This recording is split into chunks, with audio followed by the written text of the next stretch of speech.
রাতের অন্ধকারে দুষ্কৃতীদের তাণ্ডবে ক্ষতিগ্রস্ত হলো এক কৃষকের রাবার বাগান। খোয়াই জেলার পূর্ব গণকি তাঁতিপাড়া এলাকার শিবচরণ দাসের রাবার বাগানে প্রায় 25 থেকে 30টি গাছ ভেঙে ফেলার অভিযোগ উঠেছে। পরিবার সূত্রে জানা যায়, গভীর রাতে এই ভাঙচুরের ঘটনা ঘটে।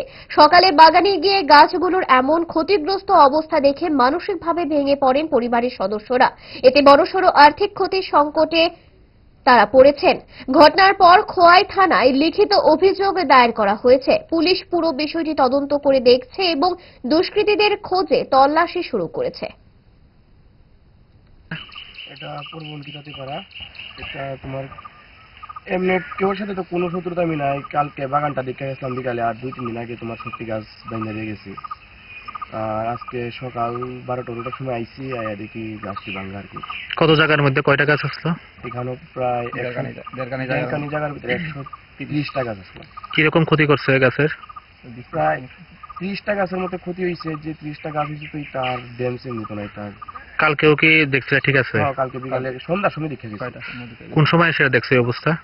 এমন অবস্থা আজকে বৃষ্টি কমার পরে 12টা সাড়ে 12টার সময় আসলাম, অনেকটার সময়। এটা ওই কার জায়গা? এটা মানে কার রাবার বাগানটা?